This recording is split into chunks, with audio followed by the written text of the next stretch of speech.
Feliz y bendecido día, aprendiendo un curso de milagros. El secreto de la verdadera oración es olvidarte de las cosas que crees necesitar. Pedir algo específico es igual que ver el pecado primero y luego perdonarlo. Del mismo modo, al orar pasas por alto tus necesidades específicas, tal como las ves, y las dejas en manos de Dios. Ahí se convierten en los regalos que le haces, pues le dicen que no antepondrás otros dioses a Él, ni que quieres otro amor que el suyo. Este libro es un comienzo, no un final.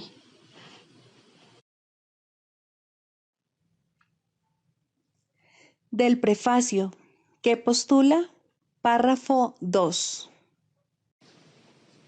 El mundo de la percepción, por otra parte, es el mundo del tiempo, de los cambios, de los comienzos y de los finales. Se basa en interpretaciones, no en hechos. Es un mundo de nacimientos y muertes, basado en nuestra creencia en la escasez, en la pérdida, en la separación y en la muerte. Es un mundo que aprendemos en vez de algo que se nos da. Es selectivo en cuanto al énfasis perceptual, inestable en su modo de operar e inexacto en sus interpretaciones. Introducción. Este es un curso de milagros. Es un curso obligatorio. Solo el momento en que decides tomarlo es voluntario. Tener libre albedrío no quiere decir que tú mismo puedas establecer el plan de estudios. Significa únicamente que puedes elegir lo que quieres aprender en cualquier momento dado. Este curso no pretende enseñar el significado del amor, pues eso está más allá de lo que se puede enseñar. Pretende, no obstante, despejar los obstáculos que impiden experimentar la presencia del amor, el cual es tu herencia natural. Lo opuesto al amor es el miedo, pero aquello que todo lo abarca no puede tener opuestos. Este curso puede, por lo tanto, resumirse muy simplemente de la siguiente manera. Nada real puede ser amenazado. Nada irreal existe. En esto radica la paz de Dios.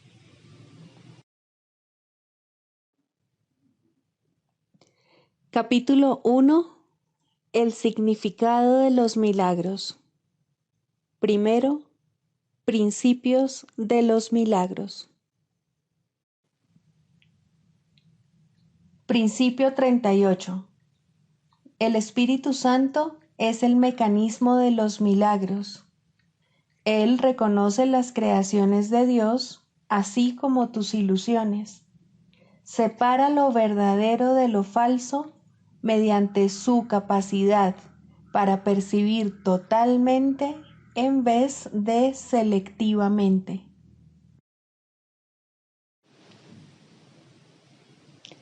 Capítulo 16. El perdón de las ilusiones. 7. El final de las ilusiones. Es imposible abandonar el pasado sin renunciar a la relación especial, pues la relación especial es un intento de revivir el pasado y alterarlo.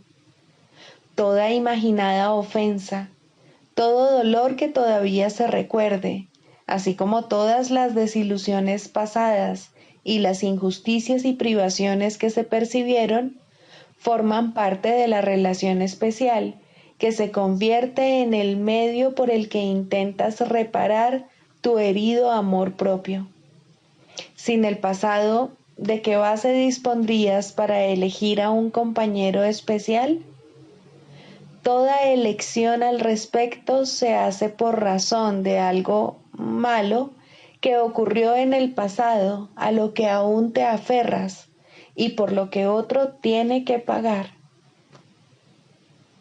La relación especial es una venganza contra el pasado.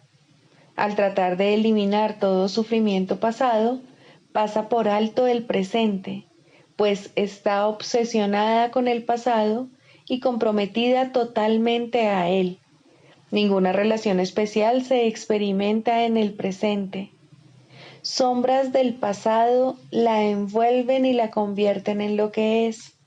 No tiene ningún significado en el presente, y si no significa nada en el ahora, no significa nada en absoluto. ¿Cómo ibas a poder cambiar el pasado salvo en fantasías? ¿Y quién te puede dar aquello de lo que según tú se te privó en el pasado? El pasado no es nada. No trates de culparlo por tus privaciones, pues el pasado ya pasó. En realidad es imposible que no puedas desprenderte de lo que ya pasó. Debe ser, por lo tanto, que estás perpetuando la ilusión de que todavía está ahí porque crees que sirve para algún propósito que quieres ver realizado. Y debe ser también que ese propósito no puede realizarse en el presente, sino solo en el pasado. No subestimes la intensidad del deseo del ego por vengarse del pasado. El ego es absolutamente cruel y completamente demente. Se acuerda de todo lo que hiciste que lo ofendió e intenta hacer que pagues por ello. Las fantasías que lleva a las relaciones que ha escogido para exteriorizar su odio son fantasías de tu destrucción, pues el ego te guarda rencor por el pasado, y si te escapas del pasado, se vería privado de consumar la venganza que, según él, tan justamente mereces. Sin embargo, si no te tuviese a ti de aliado de tu propia destrucción, el ego no podría utilizar el pasado contra ti.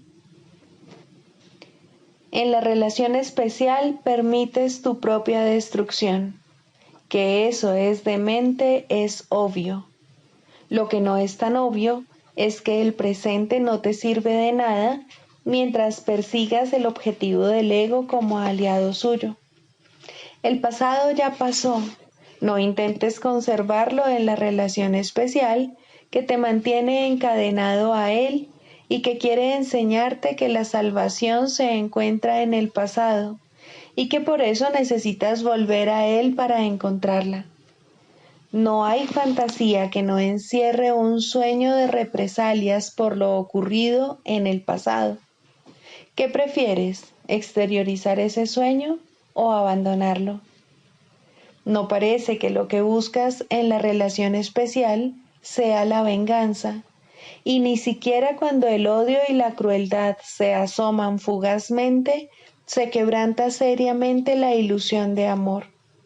Sin embargo, lo único que el ego jamás permite que llegue a tu conciencia es que la relación especial es la exteriorización de tu venganza contra ti mismo. ¿Qué otra cosa podría ser? Cuando vas en busca de una relación especial, no buscas la gloria dentro de ti. Has negado que se encuentre en ti y la relación se convierte en su sustituto. La venganza pasa a ser aquello con lo que sustituyes la expiación, y lo que pierdes es poder escaparte de la venganza. Frente a la demente noción que el ego tiene de la salvación, el Espíritu Santo te ofrece dulcemente el instante santo. Hemos dicho antes que el Espíritu Santo tiene que enseñar mediante comparaciones y que se vale de opuestos para apuntar hacia la verdad. El instante santo es lo opuesto a la creencia fija del ego de que la salvación se logra vengando el pasado. En el instante santo se comprende que el pasado ya pasó y que, con su pasar, el impulso de venganza se arrancó de raíz y desapareció. La quietud y la paz de la hora te envuelven con perfecta dulzura. Todo ha desaparecido, excepto la verdad.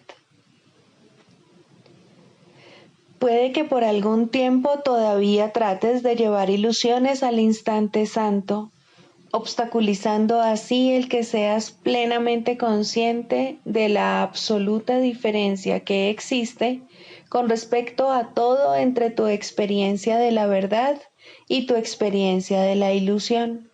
Mas no seguirás tratando de hacer eso por mucho más tiempo. En el instante santo el poder del Espíritu Santo prevalecerá, porque te habrás unido a Él. Las ilusiones que cargas contigo debilitarán la experiencia que tienes de Él por algún tiempo, e impedirán que retengas la experiencia en tu mente. Mas el instante santo es eterno, y las ilusiones que tienes acerca del tiempo no impedirán que lo intemporal sea lo que es, ni que lo experimentes tal como es. Lo que Dios te ha dado, te lo dio de verdad, y no podrás sino recibirlo de verdad, pues los dones de Dios están desprovistos de toda realidad, a menos que tú los recibas. Recibirlos consuma su dación. Tú los recibirás porque su voluntad es darlos. Él dio el instante santo para que te fuese dado, y es imposible que no lo recibas, puesto que Él lo dio. Cuando Él dispuso que su Hijo fuese libre, su Hijo fue libre. En el instante santo se encuentra su recordatorio de que su Hijo será siempre exactamente como fue creado. Y el propósito de todo lo que el Espíritu Santo enseña es recordarte que has recibido lo que Dios te dio. No hay nada por lo que tengas que guardarle rencor a la realidad. Lo único que debes perdonar son las ilusiones que has albergado contra tus hermanos. Su realidad no tiene pasado, y lo único que se puede perdonar son las ilusiones. Dios no le guarda rencor a nadie, pues es incapaz de albergar ningún tipo de ilusión. Libera a tus hermanos de la esclavitud de sus ilusiones, perdonándolos por las ilusiones que percibes en ellos. Así aprenderás que has sido perdonado, pues fuiste tú quien les ofreció ilusiones. En el instante santo, esto es lo que se lleva a cabo por ti mientras estés en el tiempo, para de este modo brindarte la verdadera condición del cielo. Recuerda que siempre eliges entre la verdad y las ilusiones, entre la verdadera expiación que cura y la expiación del ego que destruye. Todo el poder y amor de Dios, sin límite alguno, te apoyarán a medida que busques únicamente el papel que te corresponde desempeñar en el plan de la expiación que procede de su amor. Sé un aliado de Dios y no del ego en tu búsqueda para descubrir cómo alcanzar la expiación. Con su ayuda basta, pues su mensajero sabe cómo restituirte el reino y hacer que todo tu interés en la salvación se centre en tu relación con Él. Busca y encuentra su mensaje en el instante santo, en el que se perdonan todas las ilusiones. Desde ahí, el milagro se extiende para bendecir a todo el mundo y resolver todo problema, percíbase como grande o pequeño, como que puede ser resuelto o como que no. No hay nada que no ceda ante Él y su majestad. Unirse en estrecha relación con Él es aceptar todas las relaciones como reales y, gracias a su realidad, abandonar las ilusiones a cambio de la realidad de tu relación con Dios. Alabada sea la relación que tienes con Él y ninguna otra. La verdad reside en ella y no en ninguna otra parte. Eliges esto o nada. Perdónanos nuestras ilusiones, Padre, y ayúdanos a aceptar nuestra verdadera relación contigo, en la que no hay ilusiones, y en la que jamás puede infiltrarse ninguna. Nuestra santidad es la tuya. ¿Qué puede haber en nosotros que necesite perdón si tu perdón es perfecto? El sueño del olvido no es más que nuestra renuencia a recordar tu perdón y tu amor. No nos dejes caer en la tentación, pues la tentación del Hijo de Dios no es tu voluntad. Y déjanos recibir únicamente lo que tú has dado y aceptar solo eso en las mentes que tú creaste y que amas. Amén.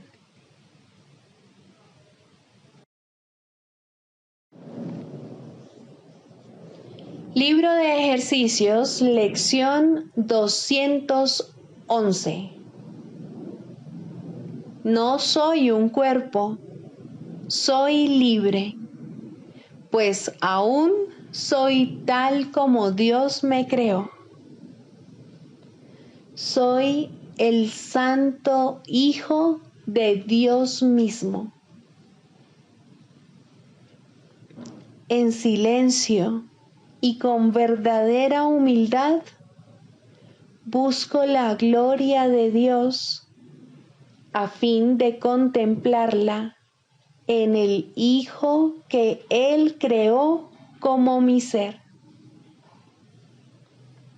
No soy un cuerpo, soy libre, pues aún soy tal como Dios me creó.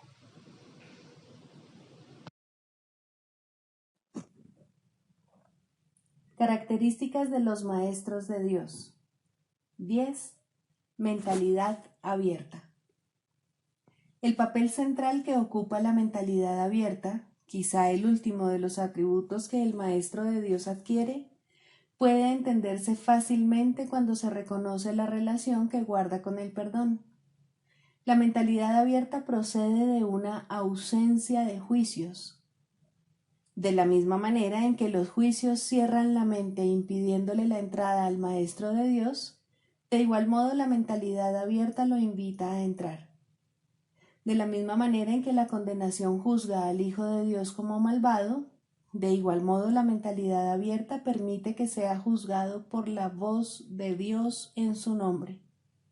De la misma manera en que la proyección de la culpabilidad sobre él lo enviaría al infierno, de igual modo la mentalidad abierta permite que la imagen de Cristo le sea extendida. Solo aquellos que tienen una mentalidad abierta pueden estar en paz, pues son los únicos que ven razones para ello. ¿Cómo perdonan los que tienen una mentalidad abierta? Han renunciado a todas las cosas que les impediría perdonar.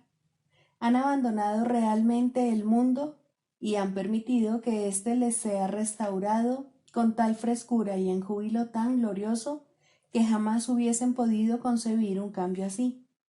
Nada es ahora como era antes. Todo lo que antes parecía opaco y sin vida, ahora no hace sino refulgir. Lo que es más, todas las cosas les dan la bienvenida, ya que ha desaparecido toda sensación de amenaza. Ya no quedan tinieblas que oculten la faz de Cristo. Ya se ha logrado el objetivo. El perdón es la meta final del programa de estudios, pues allana el camino para lo que se encuentra más allá de todo aprendizaje. El programa de estudios no hace ningún esfuerzo por excederse de su verdadero objetivo. El perdón es su único objetivo, en el cual converge en última instancia todo aprendizaje. Ciertamente, eso es suficiente. Habrás notado que la lista de atributos de los maestros de Dios no incluye las características que constituyen la herencia del Hijo de Dios. Términos tales como amor, inocencia, perfección, conocimiento y verdad eterna no aparecen en este contexto, pues no serían apropiados aquí. Lo que Dios ha dado está tan remotamente alejado de nuestro programa de estudios que el aprendizaje no puede sino desaparecer ante su presencia. Sin embargo, mientras su presencia esté velada, el enfoque ha de centrarse necesariamente en el programa de estudios. La función de los maestros de Dios es llevar al mundo el verdadero aprendizaje. Propiamente dicho, lo que llevan es un desaprendizaje, que es a lo único que se le puede llamar verdadero aprendizaje en este mundo. A los maestros de Dios se les ha encomendado la función de llevar al mundo las buenas nuevas del completo perdón. Bienaventurados son, en verdad, pues son los portadores de la salvación.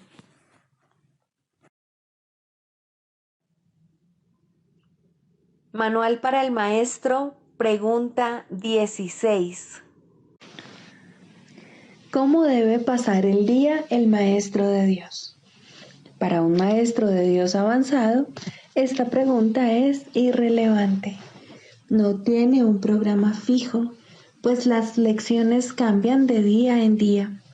Pero el Maestro de Dios está seguro de una sola cosa: las lecciones no cambian al azar.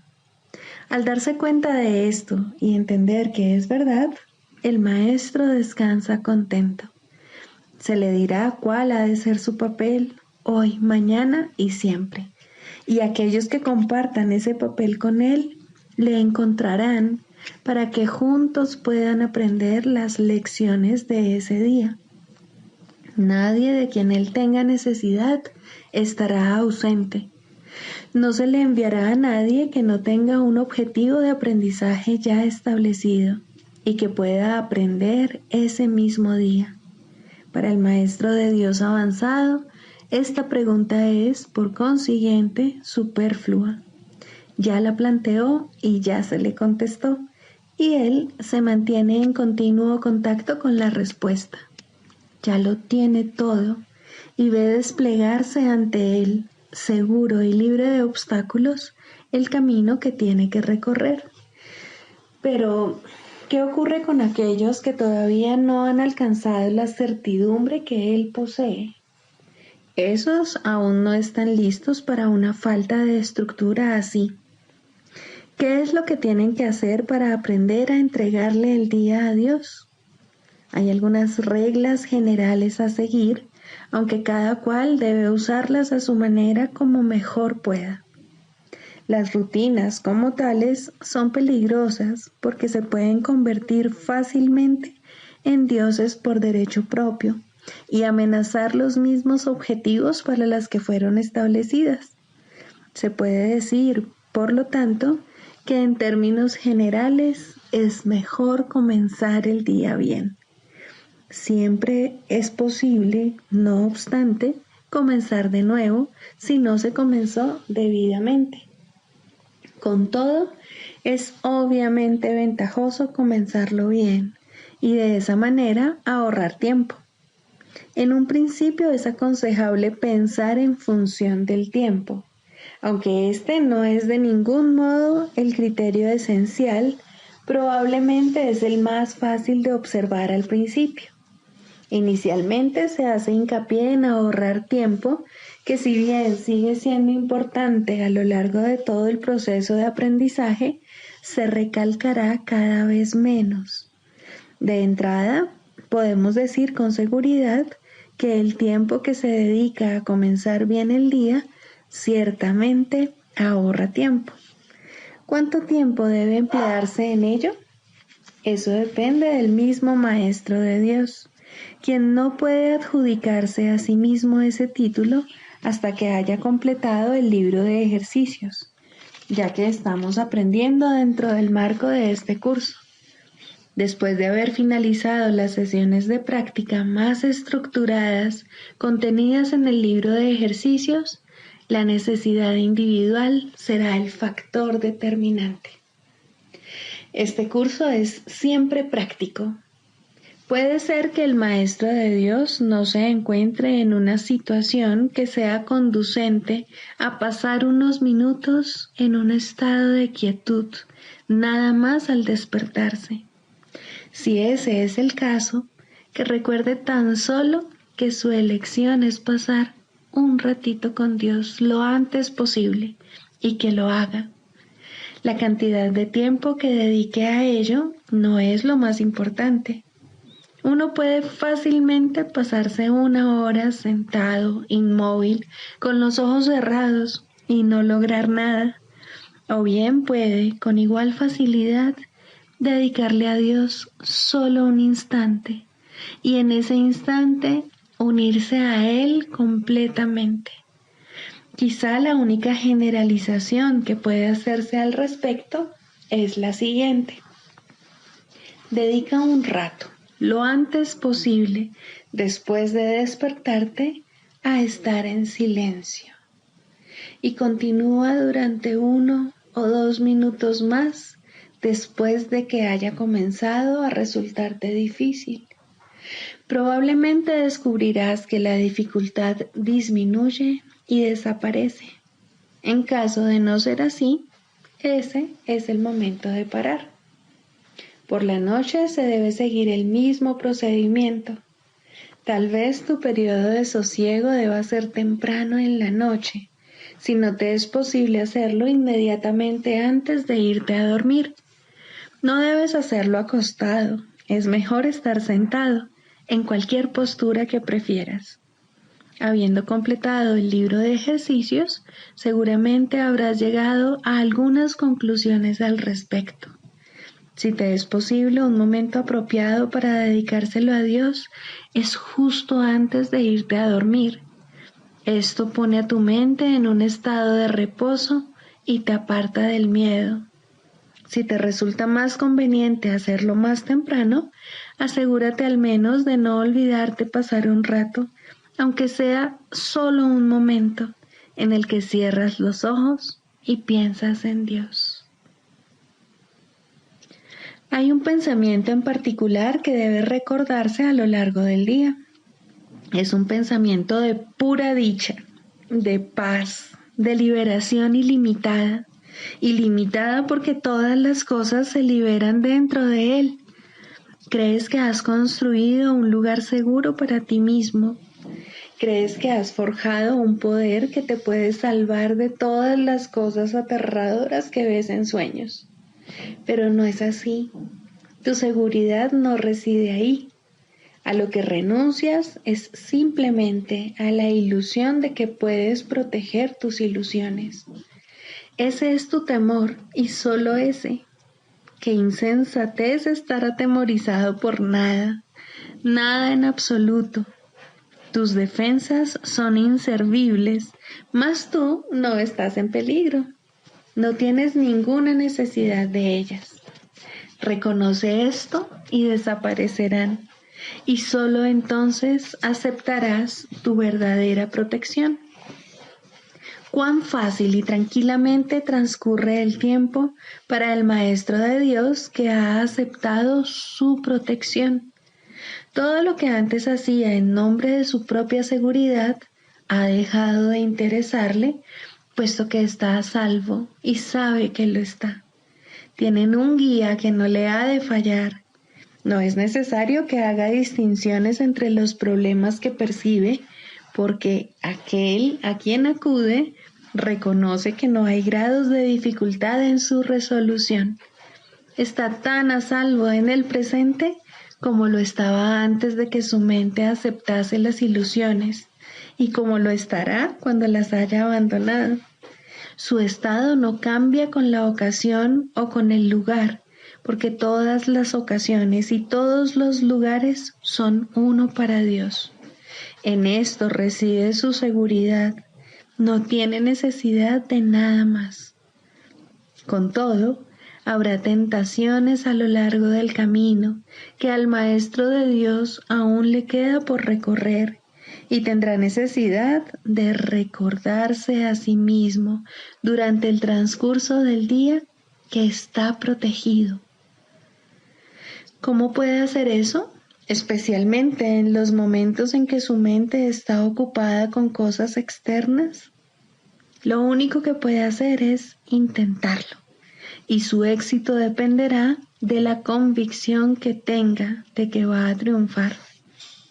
Deberá tener absoluta certeza de que su éxito no procede de él, pero que se le dará en cualquier momento, lugar o circunstancia que lo pida. Habrá ocasiones en que su certeza flaqueará, y en el momento en que esto ocurra, el Maestro de Dios volverá a tratar, como antes, de depender únicamente de sí mismo. No olvides que eso es magia, y la magia es un pobre sustituto de la verdadera ayuda. No es suficientemente buena para el Maestro de Dios, porque no es suficientemente buena para el Hijo de Dios. Evitar la magia es evitar la tentación, pues toda tentación no es más que el intento de sustituir la voluntad de Dios por otra. Estos intentos pueden parecer ciertamente aterradores, pero son simplemente patéticos. No pueden tener efectos, ya sean buenos o malos, sanadores o destructivos, tranquilizadores o aterradores, gratificantes o que exijan sacrificio. Cuando el Maestro de Dios reconozca que la magia simplemente no es nada, habrá alcanzado el estado más avanzado. Todas las lecciones intermedias no hacen sino conducirle a este estado y facilitar el que este objetivo esté más cerca de reconocerse, pues cualquier tipo de magia, sea cual sea su forma, es simplemente impotente. Su impotencia explica por qué es tan fácil escaparse de ella. Es imposible que lo que no tiene efectos pueda aterrorizar. No hay nada que pueda sustituir a la voluntad de Dios. Dicho llanamente, a este hecho es al que el Maestro de Dios dedica su día. Cualquier otro sustituto que acepte como real tan solo puede engañarle, mas está a salvo de cualquier engaño si así lo decide. Quizá necesite recordar: Dios está conmigo, no puedo ser engañado. Quizá prefiera usar otras palabras, o solo una, o ninguna. En cualquier caso, debe abandonar toda tentación de aceptar la magia como algo verdadero y reconocer que no solo no es aterradora, ni pecaminosa, ni peligrosa, sino que simplemente no significa nada. Al estar arraigada en el sacrificio y la separación, que no son más que dos aspectos de un mismo error, el Maestro de Dios elige simplemente renunciar a todo lo que nunca tuvo, y a cambio de ese sacrificio, entre comillas, se le restaura el cielo en su conciencia. ¿No te gustaría un intercambio así? El mundo lo haría gustosamente si supiera que se puede hacer. Los maestros de Dios son los que deben enseñarle que sí se puede, y por lo tanto, su función es asegurarse de que ellos mismos lo hayan aprendido. No hay otro riesgo durante el día, excepto el de poner tu confianza en la magia, pues solo eso conduce al dolor. No hay más voluntad que la de Dios. Sus maestros saben que esto es así y han aprendido que todo lo demás es magia. Lo que mantiene viva la creencia en la magia es la ilusión simplista de que la magia da resultado. Los maestros de Dios deben aprender a detectar las diversas formas de magia a lo largo de todo su entrenamiento, cada día y cada hora, e incluso cada minuto y cada segundo, y a percibir el hecho de que no significan nada. Cuando se las deja de temer, desaparecen, y así se vuelve a abrir la puerta del cielo, y su luz puede volver a irradiar sobre la mente que se encuentra en paz.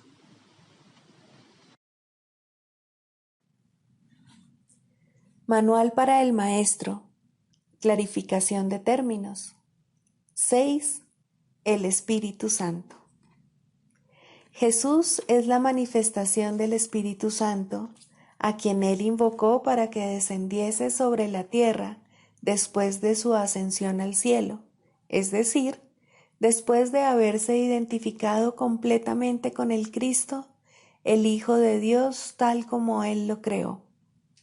Al ser el Espíritu Santo una creación del único Creador, y al crear junto con Él y a su semejanza o espíritu, es eterno y nunca ha cambiado.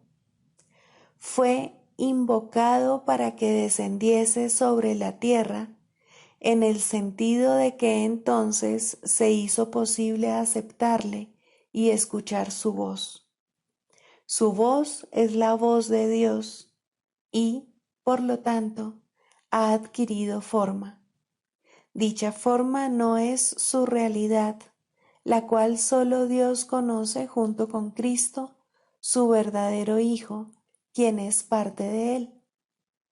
Al Espíritu Santo se le describe a lo largo del curso como aquel que nos ofrece la respuesta a la separación y nos trae el plan de la expiación, al asignarnos el papel especial que nos corresponde desempeñar en dicho plan y mostrarnos exactamente en qué consiste. Él ha designado a Jesús como el líder para llevar a cabo su plan, ya que Jesús fue el primero en desempeñar perfectamente su papel. Se le ha dado pleno poder en el cielo y en la tierra, y lo compartirá contigo cuando tú hayas desempeñado el tuyo. El principio de la expiación le fue dado al Espíritu Santo mucho antes de que Jesús lo pusiese en marcha. Al Espíritu Santo se le describe como el último vínculo de comunicación que queda entre Dios y sus hijos separados. A fin de llevar a cabo esta función especial, Él ha asumido una doble función. Goza de conocimiento porque es parte de Dios, percibe porque fue enviado para salvar a la humanidad. Él es el gran principio corrector, el portador de la verdadera percepción, el poder intrínseco de la visión de Cristo.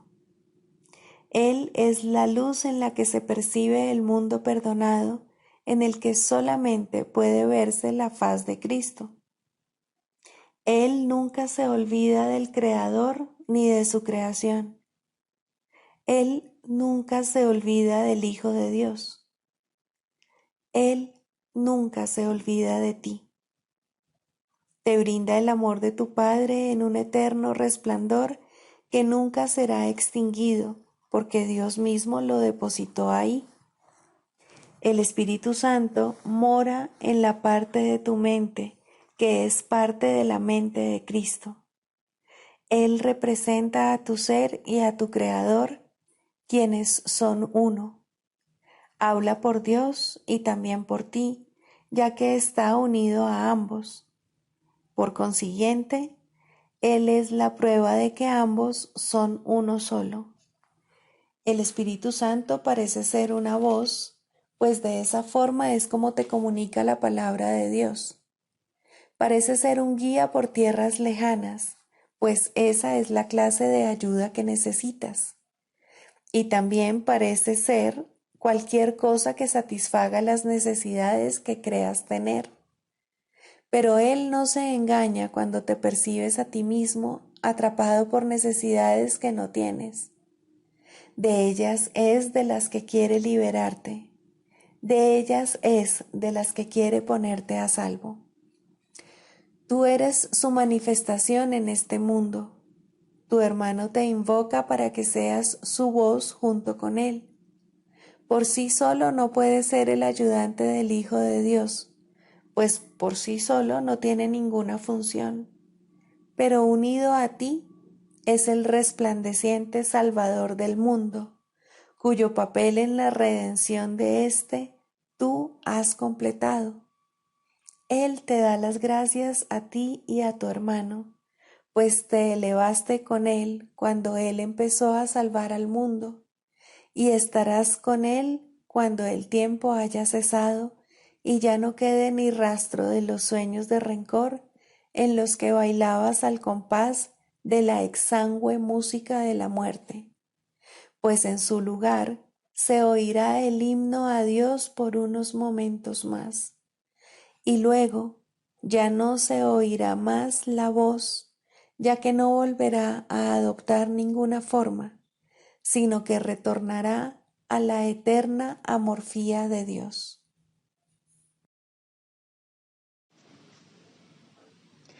Primero, el propósito de la psicoterapia. Dicho llanamente, el propósito de la psicoterapia es eliminar los obstáculos a la verdad. Su finalidad es ayudar al paciente a abandonar su sistema fijo de creencias ilusorias y a empezar a reconsiderar la falsa relación de causa y efecto sobre la que descansa dicho sistema. Nadie en este mundo se escapa del miedo, pero todo el mundo puede reconsiderar sus causas y aprender a evaluarlas correctamente. Dios ha dado a todos un maestro cuya sabiduría y ayuda sobrepasa ampliamente cualquier aportación que un terapeuta terrenal pueda proveer. No obstante, hay momentos y situaciones en las que una relación terrenal paciente-terapeuta se convierte en la manera a través de la cual él ofrece a ambos sus más preciados regalos. ¿Qué mejor propósito podría tener una relación que el de invitar al Espíritu Santo a formar parte de ella y otorgar su propio regalo de regocijo? ¿Qué meta más elevada puede haber para cualquiera que aprender a invocar a Dios y oír su respuesta? ¿Y qué objetivo más trascendente que el de evocar el camino, la verdad y la vida y recordar a Dios? Contribuir a que esto tenga lugar es el auténtico propósito de la psicoterapia. ¿Podría haber algo más santo? Pues la psicoterapia, si se entiende correctamente, enseña el perdón y ayuda al paciente a reconocerlo y a aceptarlo. Y en su curación, el terapeuta es perdonado junto con él.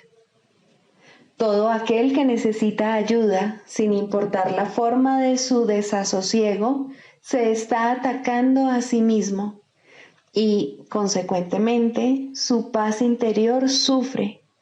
Estas tendencias a menudo se describen como autodestructivas y, con frecuencia, el mismo paciente las considera así. De lo que no se da cuenta y necesita aprender es que ese yo que puede atacar y que también puede ser atacado es un concepto que él mismo ha inventado. Aún más, lo atesora, lo defiende y en ocasiones incluso está dispuesto a sacrificar su vida por él, pues lo considera su propio ser y ve a ese yo a merced de otros, reaccionando a fuerzas externas tal como éstas exigen e indefenso ante el poderío del mundo. La psicoterapia, entonces, debe restablecer en su conciencia la capacidad de poder tomar sus propias decisiones.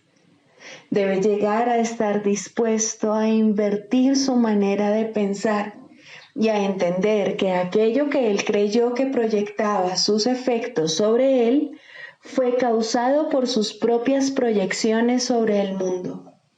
Por ende, el mundo que ve no existe.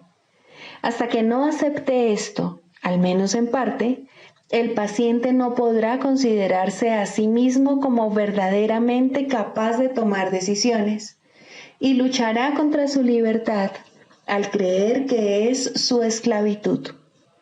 El paciente no necesita creer que Dios es la verdad para avanzar en el camino de la salvación, pero debe comenzar a distinguir la verdad de la ilusión, reconociendo que no son lo mismo, así como a estar paulatinamente más dispuesto a ver las ilusiones como algo falso y a aceptar que la verdad es verdad. A partir de ahí, su maestro lo llevará tan lejos como él esté dispuesto a ir. La psicoterapia tan solo puede ahorrarle tiempo. El Espíritu Santo utiliza el tiempo como lo estima más conveniente, y Él nunca se equivoca. Bajo su dirección, la psicoterapia es uno de los medios que Él emplea para ahorrar tiempo y para preparar maestros adicionales para su obra. La ayuda que Él comienza y dirige es ilimitada. Sea cual sea la ruta que el Espíritu Santo elija, toda psicoterapia conduce finalmente a Dios. Mas esta decisión se le deja a Él. Todos somos sus psicoterapeutas, pues quiere que todos seamos sanados en Él.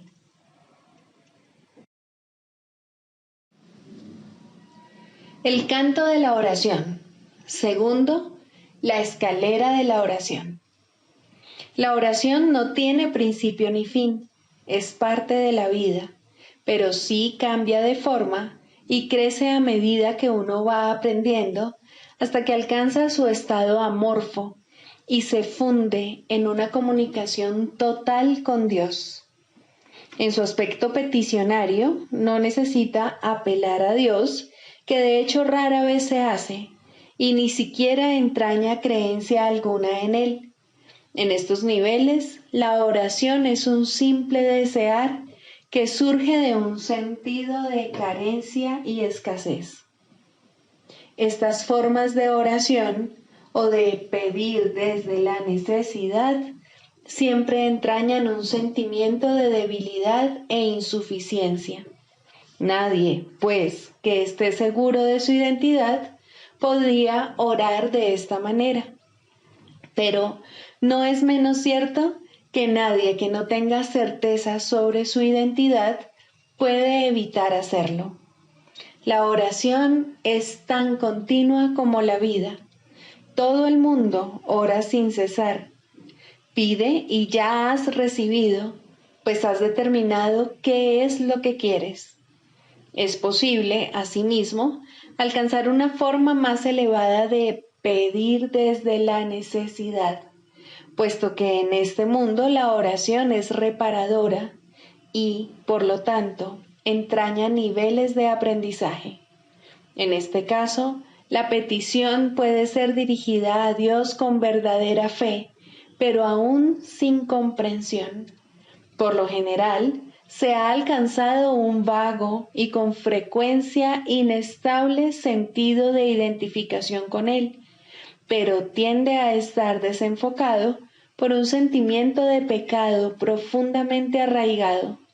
En este nivel es posible que se sigan pidiendo cosas mundanas en variedad de formas, como también es posible pedir dones tales como la bondad o la honestidad y, en particular, perdón para las muchas fuentes de culpa que inevitablemente yacen bajo cualquier oración procedente de la necesidad.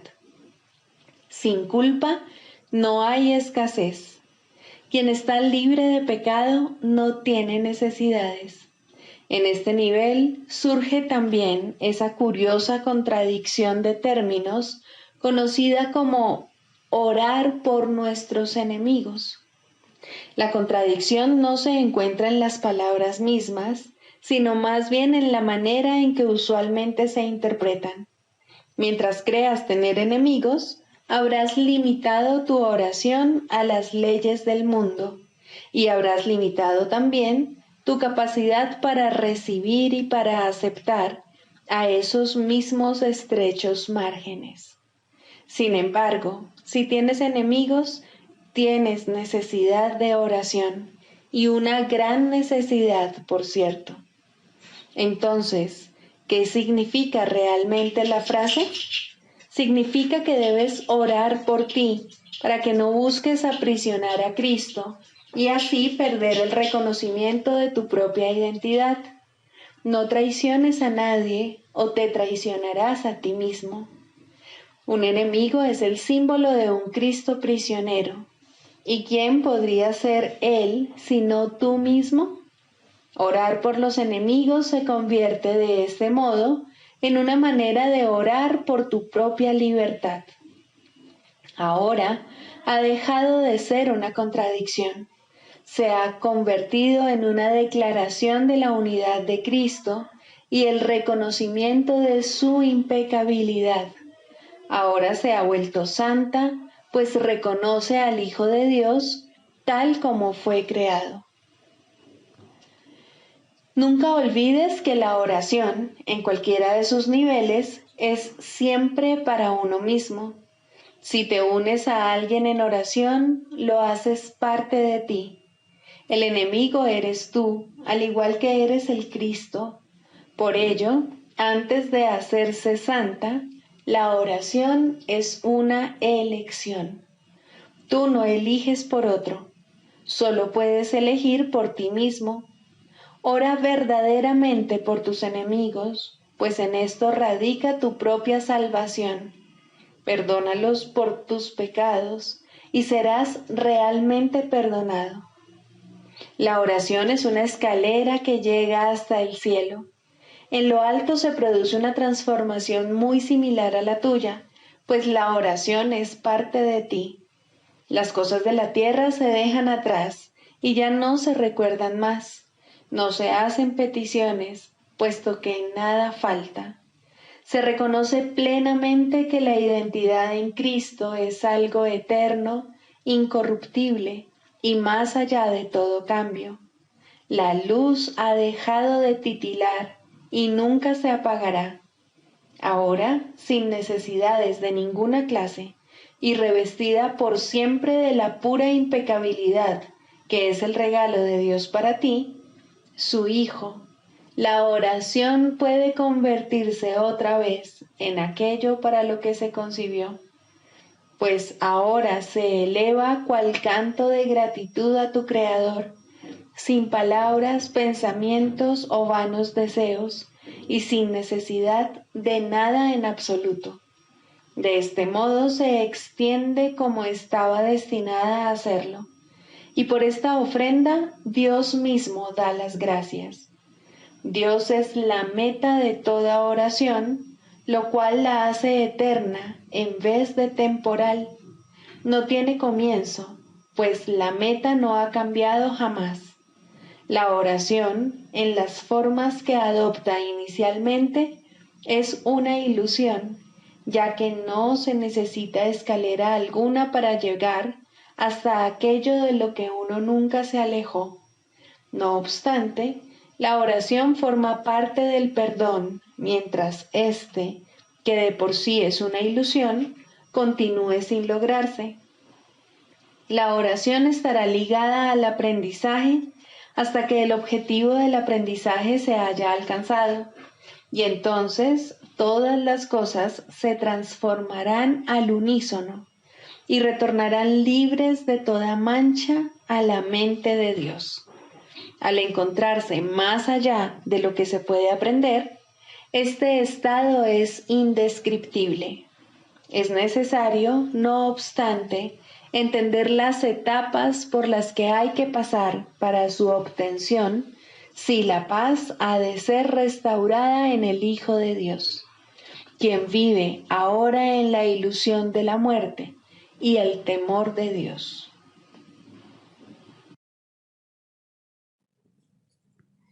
Sigamos a Jesús haciendo del perdón algo tan natural como respirar y algo tan vital como el aire. Amén.